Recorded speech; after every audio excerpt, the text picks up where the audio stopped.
More than 2,300 years ago, in ancient Greece, a philosopher named Aristotle sat with this exact question and could not let it go. Which came first, the chicken or the egg? He wrote about it. He argued about it. And for the next 23 centuries, almost nobody managed to give a satisfying answer. It became the ultimate symbol of a question with no solution, the go-to example philosophers reached for whenever they wanted to describe something logically impossible to untangle. A phrase so famous that today, more than 2,000 years after Aristotle first scratched his head over it, people still say it at dinner tables, in classrooms, in arguments, as shorthand for "this cannot be solved." Here's what almost nobody realizes. It was solved a long time ago, and it isn't close. Eggs were being laid on this planet more than 300 million years before anything resembling a chicken ever existed. Fish were laying eggs. Amphibians were laying eggs. And then, in a single evolutionary leap, roughly 320 million years ago, some of the very first reptiles developed something extraordinary: a self-contained, watertight survival pod, capable of nurturing new life on dry land for the first time in the history of the Earth. Dinosaurs would lay eggs for well over 100 million years after that. Birds would evolve from certain dinosaur lineages and keep laying them. And the chicken, the specific bird sitting in your refrigerator this morning, would not exist for another 319 million years or so. Not until a small, secretive, temple-dwelling forest bird in Southeast Asia was slowly, quietly pulled out of the jungle and into human villages. A domestication story so recent, so late in Earth's timeline, that it happened after the pyramids, after Stonehenge, after the wheel. So, if the egg so obviously came first, why did this question ever confuse anyone? Because we've been asking the wrong version of it. The real mystery was never chicken or egg. The real mystery is this: whose egg was it? What creature laid the very first one? How did an evolutionary trick invented hundreds of millions of years ago end up, generation after generation, species after species, producing the exact organism we now scramble in a pan every morning? And once you start pulling that thread, you find something even stranger waiting on the other end. A food so ancient, so universal, and so quietly powerful that it has been worshipped as the origin of the universe. Buried with kings as a promise of rebirth, rationed to prevent nations from starving during World War. Banned by doctors for 50 years over a health scare that turned out to be almost entirely wrong, and is, right now, sitting in more refrigerators on this planet than almost any other single food humans eat. This is the story of the egg, and the chicken, it turns out, is one of the last characters to arrive. Picture Earth roughly 325 to 312 million years ago, deep in a geological period called the Carboniferous. The world is a hot, humid, oxygen-rich swamp planet, dominated by towering ferns and dragonflies the size of seagulls. Life has already colonized land, but only barely, and only along the water's edge, because every vertebrate species alive is still shackled to water the way frogs and salamanders are today, forced to return to a pond or stream to lay soft, jelly-like eggs that would dry out and die within hours anywhere else. This is the great biological prison of the age. You can walk on land, but you cannot live there, because you can never stop needing water to reproduce. And then, in one lineage of early four-legged animals, evolution stumbles onto an escape hatch. A new kind of egg begins to appear, one wrapped in its own private internal ocean, a fluid-filled membrane called the amnion that lets an embryo develop inside a shell instead of inside a pond. Add a tough, semi-permeable outer casing that lets oxygen in and keeps moisture from escaping. And you have created something that had never existed before in the history of life on Earth: a portable pond. An animal could now lay its young anywhere, on a dry hillside, under a rock, in a burrow miles from the nearest river, and that egg would carry its own private water supply sealed inside. This single invention is the reason reptiles, and later dinosaurs, birds, and even egg-laying mammals like the platypus were able to conquer the entire dry surface of the planet. Without it, land animals larger than an insect might never have existed at all. But here's the twist that even scientists got wrong for decades, and it's the kind of twist your biology teacher probably never mentioned. For a long time, researchers assumed that this hard, mineralized eggshell was the single greatest leap in the story.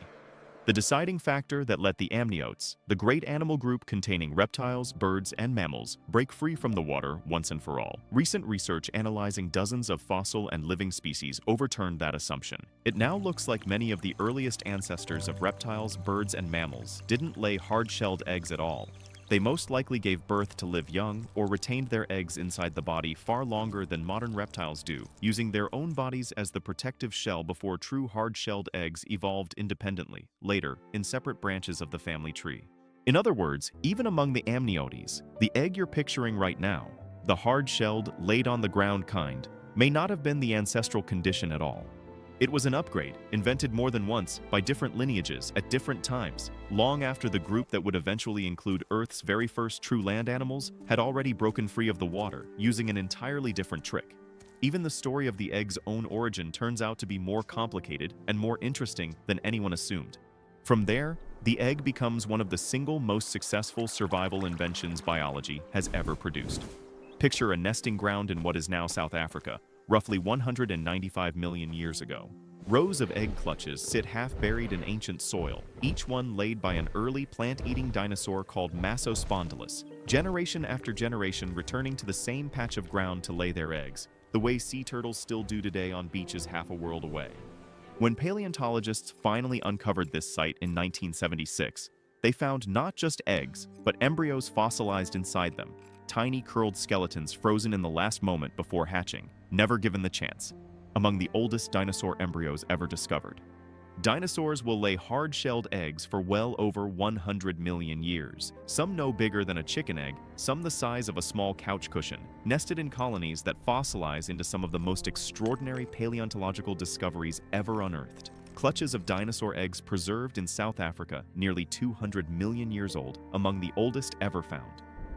When an asteroid ends the age of the dinosaurs 66 million years ago, one surviving lineage of small, feathered dinosaurs carries the egg forward into the modern world. Birds. Every single bird alive today, from ostriches to hummingbirds to the ancestors of chickens, is, in the most literal biological sense, a dinosaur that never stopped laying eggs. Now fast forward, almost unimaginably far, past the extinction of the dinosaurs, past the rise of mammals, past the evolution of early humans, all the way to roughly 60,000 years ago in what is now South Africa. Early modern humans are living along the coast, and archaeologists have found something remarkable at a site called Deep Kloof Rock Shelter. Dozens of ostrich eggshell fragments, deliberately, carefully scratched with geometric patterns, parallel lines, cross-hatching, repeated symbols, engraved by hand, long before writing, long before agriculture, long before anything we would recognize as civilization.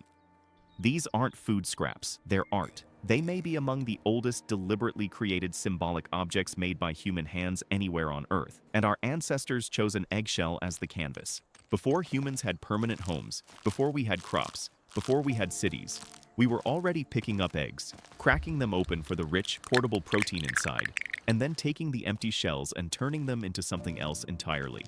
Containers to carry water across the desert, and canvases to carry meaning across generations. Long before anyone had ever seen a chicken, humans already understood that eggs were something worth treasuring. That reverence only deepens as civilization rises around the Nile. In ancient Egypt, the egg becomes something close to a cosmic idea.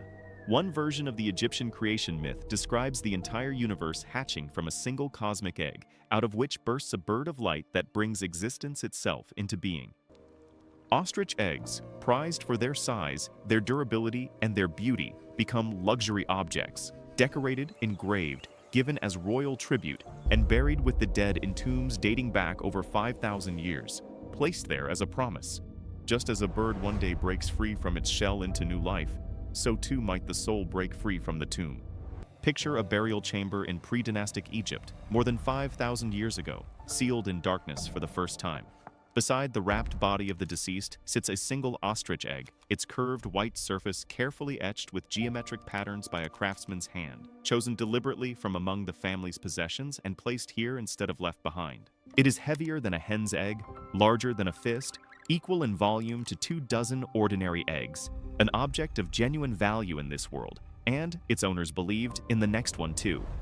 Sealed in that tomb, in the dry desert air, it will survive for 5,000 years, until the day archaeologists lift it gently out of the sand and place it under glass in a museum case, still holding the same silent promise it was buried with. That death, like an egg, is not an ending, but a waiting room. In graves across the ancient Mediterranean, from Egypt to Mesopotamia, to the Etruscan tombs of early Italy, Archaeologists keep finding the same quiet gesture, generation after generation, culture after culture, with no direct contact between most of them. An egg, placed gently beside the dead, as if death itself were only an incubation. And still, through all of this, through hundreds of millions of years of amniotic eggs, through dinosaurs, through 60,000 years of engraved ostrich shells, through 5,000-year-old Egyptian tombs, there is still no chicken anywhere in this story. That's the part that should stop you in your tracks.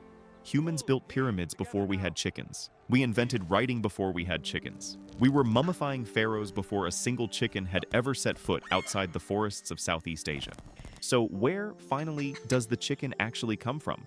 For decades, the textbook answer was that chickens were domesticated somewhere between 8 and 10,000 years ago, possibly in China, possibly in the Indus Valley, possibly across multiple sites in Asia at once.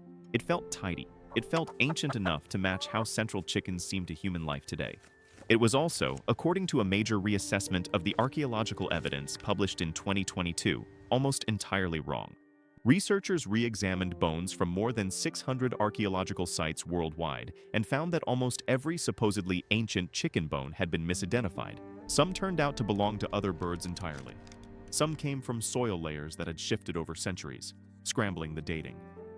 When the actual evidence was laid out honestly, a completely different picture emerged.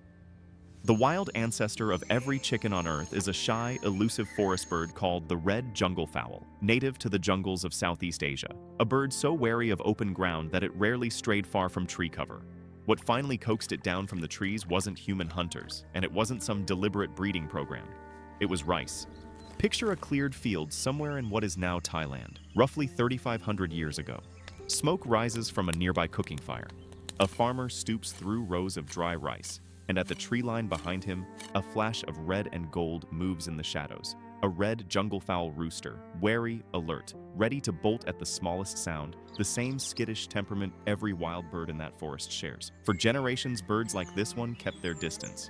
But the cleared, cultivated field in front of him holds something the deep forest never offered. Scattered grain, spilled and wasted at the field's edge, an easy meal requiring no real risk.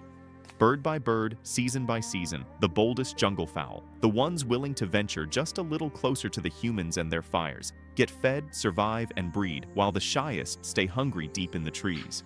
Nobody planned this. Nobody set out to invent the chicken. It happened almost accidentally, an unplanned side effect of farmers simply trying to grow rice. And it took hold so gradually that it is genuinely difficult to say the precise moment a wild jungle fowl became a domestic chicken at all. As early farmers began clearing land and planting dry rice fields within the red junglefowl territory, they unintentionally created something irresistible. Fields full of spilled grain, a concentrated, easy meal the bird had never had access to before. Drawn in by the free food, generation after generation of junglefowl grew bolder, stayed closer, and slowly became comfortable enough around humans that people began keeping them deliberately.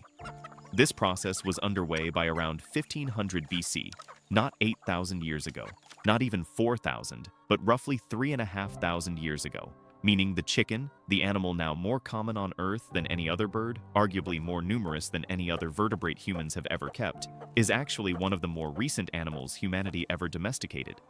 Cleopatra could have owned one. The builders of the Great Pyramid at Giza almost certainly never did. Once tamed, the chicken spread with startling speed, hitching a ride along the same trade routes carrying spices, cloth, and pottery across the ancient world. Evidence shows domesticated fowl reaching the Mediterranean world roughly 2,800 years ago, likely carried by early Greek, Etruscan, and Phoenician traders, island-hopping and coast-hugging their way across the sea. From there, it kept moving, reaching parts of Africa only around 800 to 1,100 years ago, meaning that in some regions of the world, the familiar backyard chicken is a genuinely medieval arrival. Newer to those landscapes than castles, newer than universities, newer than the compass. For a bird now treated as the default, universal farm animal on nearly every continent, the chicken's global takeover happened astonishingly fast and astonishingly recently. The blink of an eye compared to the 320 million years its eggs had already been perfecting themselves before it ever showed up. Once chickens arrive in the ancient Mediterranean world, their eggs slide effortlessly into the same reverent symbolism ostrich eggs had already carried for thousands of years. Archaeologists excavating Roman burial sites in Britain, in Italy, across the empire, keep finding chicken eggs tucked quietly into graves, placed beside the bodies of adults and children alike, a small, humble echo of the same Egyptian instinct from thousands of years earlier. Death as a kind of incubation, the tomb as a kind of shell. As Christianity spreads through the Roman world in the centuries that follow, that ancient symbolism doesn't disappear, it gets absorbed and repurposed. Early Christian communities in Mesopotamia begin dyeing eggs a deep red, said to represent the blood of Christ shed at the crucifixion, and the egg itself becomes a symbol of the tomb from which Christ rose, its hard shell sealed like the stone across the entrance, its cracking open a physical reenactment of resurrection. By the time this tradition reaches Western Europe, it merges with older seasonal customs, a final festive way to use up a household's eggs before the fasting restrictions of Lent. And out of that fusion comes the Easter egg, a custom so old and so widespread that variations of it now appear from Greece to Germany to Persia, each culture cracking, dyeing, hiding, or rolling eggs in its own way, all echoing an idea that predates Christianity itself by thousands of years. The egg as the ancient, universal symbol of life breaking out of death.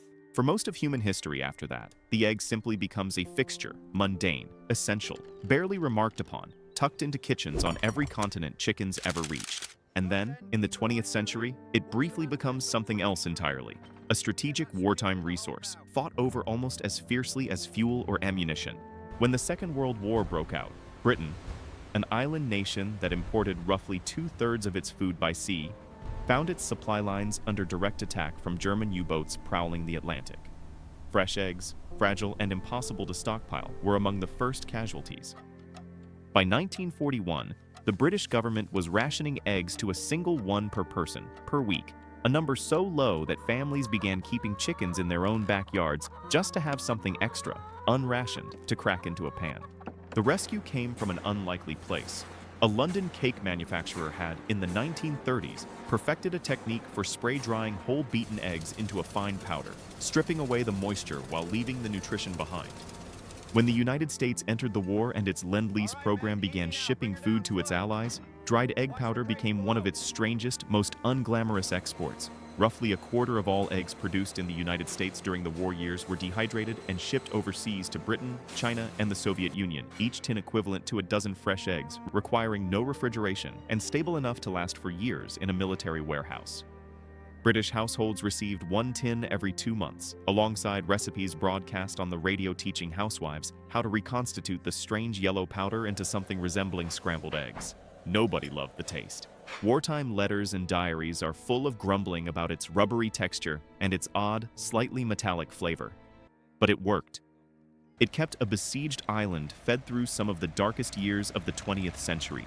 And it did so using nothing more advanced than the same fundamental object early humans had been carving symbols into 60,000 years earlier, run through an industrial spray drying machine. Picture a kitchen in a row house in Coventry or Liverpool, sometime in 1943. A mother stands at the counter with a small brown tin in one hand, the words "dried whole egg, produce of USA" stamped across the label, and a ration book open on the counter beside her. Her children watch as she spoons the pale yellow powder into a bowl, adds water exactly as the Ministry of Food leaflet instructs, and whisks it into something that vaguely, hopefully, resembles the eggs she remembers from before the war. It will never taste quite right. Too rubbery, faintly metallic, a flavor an entire generation of British children would grow up associating with wartime scarcity rather than breakfast. But it is protein. It is vitamin D and B12. And on a besieged island that once imported 2/3 of its food across an ocean now patrolled by enemy submarines, it is very often the only egg her family will see for weeks. Multiply that scene across millions of British kitchens, and you start to understand how a food this ancient, this symbolic, this wrapped in 5,000 years of myth and resurrection ended up spending part of the 20th century as plain, unglamorous wartime cargo, shipped in bulk, stamped with a government label, and rehydrated 1 tablespoon at a time to keep a nation standing. No sooner had the world recovered from war than the egg found itself under a very different kind of attack. Not from U-boats this time, but from its own reputation. In 1968, the American Heart Association issued a warning that would define public perception of the egg for the next 50 years. Eat no more than 3 egg yolks a week, because dietary cholesterol, they argued, drove up cholesterol in the blood and increased the risk of heart disease. By 1977, official U.S. dietary guidelines had hardened that warning into a hard number: no more than 300 milligrams of cholesterol a day. And because a single egg yolk contains close to 200 milligrams almost by itself, a food humans had treasured for tens of thousands of years was suddenly recast, almost overnight, as a heart attack waiting to happen. Egg consumption in America fell sharply. Egg white-only omelets became a symbol of health-conscious virtue. An entire generation grew up believing that eating a whole egg, yolk included, was a small act of self-sabotage. And then, slowly, the science caught up with reality. Decades of larger, more rigorous studies kept failing to find the dramatic link the original warning assumed, showing instead that for most healthy people, the cholesterol in food has only a modest effect on the cholesterol circulating in their blood, that saturated and trans fats, not dietary cholesterol itself, deserved far more of the blame. In 2015, the U.S. Dietary Guidelines Advisory Committee finally, formally reversed course, stating plainly that cholesterol was no longer considered a nutrient of concern for overconsumption, and dropping the 300 milligram limit altogether. Half a century of guilt, built around a single food, quietly dismantled in one paragraph of a government report. And yet, even now, surveys find that a meaningful share of people still limit their egg intake out of habit, clinging to a warning that medicine itself has already abandoned. It may be the longest-running food scare reversal in modern nutritional history, and the animal at the center of it never did anything differently. The science, not the egg, was the thing that finally changed. Which brings the story to today, to a food so completely woven into daily life across the planet that it has almost become invisible. Walk through any city on Earth at breakfast time, and you will find the same object, transformed 1,000 different ways by 1,000 different cultures. Soft-boiled in Japan, folded into a fluffy omelet in France, scrambled with tomatoes and chilies in India as andapurgi, poached over refried beans and salsa in Mexico as huevos rancheros, whisked into a bubbling shakshuka across North Africa and the Middle East, cured in salt and ash as a centuries-old delicacy in China's 1,000-year eggs, or simply cracked raw over a bowl of hot rice in Japan and Korea, eaten within minutes of being laid. No two cultures prepare it quite the same way, and yet almost no culture on Earth left it out of its kitchen entirely. A single ingredient, endlessly reinvented, carrying the same ancient promise it carried in an Egyptian tomb 5,000 years ago. Nourishment, transformation, a small sealed miracle you crack open with your own hands. Billions of eggs move through global supply chains every single day, produced at a scale ancient farmers and even wartime rationing boards could never have imagined. Massive climate-controlled barns housing tens of thousands of hens at once. Eggs collected, washed, graded, and packed by machine within hours of being laid. Refrigerated trucks carrying them to grocery stores on every continent chickens have ever reached, and reached, as we now know, only in roughly the last 3,500 years. That scale has brought its own reckoning. Mounting public concern over the cramped conditions of industrial battery cages has driven a global shift toward cage-free and free-range production. Retailers and legislatures around the world gradually rewriting the rules of how the modern egg gets from hen to carton. A welfare debate that would have been unimaginable to the farmers of ancient Egypt or the rationed households of wartime Britain, for whom simply having an egg at all was the only concern that mattered. And scientists studying the earliest chapters of this story are still finding surprises. Ongoing research into those first amniotic eggs continues to reshape our understanding of exactly when and how many separate times the hard shell we associate with egg actually evolved. A reminder that even after 320 million years, paleontologists are still filling in the opening chapter of a story this old. Meanwhile, food scientists are now experimenting with lab-grown and plant-based alternatives designed to replicate the egg's unmatched culinary versatility without an animal involved at all. Proteins engineered to whip into meringue, to bind a cake batter, to scramble in a pan, an entirely new chapter being written in real time, in the same restless spirit of experimentation that first led some nameless human 60,000 years ago to pick up an empty ostrich shell and decide it was worth decorating. Even the language we speak still carries the egg's fingerprints everywhere, mostly without our noticing. We call a small hidden reserve of savings a nest egg, a strange or eccentric person, a bad egg, or a good egg. A failed plan, something that has been left to lay an egg, and a person freshly starting out in life as being not far removed from the shell they hatched from. 10,000 years from now, long after every chicken alive today has been forgotten, whatever comes next will very likely still be laying eggs, because the shell itself has outlasted every species that ever wore one. So the next time somebody at your dinner table brings up the old riddle, which came first, the chicken or the egg, you'll know the honest answer, and it isn't really a riddle at all. The egg came first. By roughly 319 million years, Invented by creatures that never once resembled a chicken, refined across dinosaurs and early birds, treasured by the very first artists our species ever produced, buried with pharaohs as a promise of resurrection, rationed to keep a nation alive through World War, wrongly blamed for a health crisis it never caused, and finally, only extremely recently, in the grand span of that story, laid by a small, shy jungle bird that wandered out of the trees because someone, somewhere in ancient Southeast Asia, dropped a little too much rice on the ground. The chicken didn't invent the egg. The egg, in the truest sense, invented the chicken and everything else that ever hatched.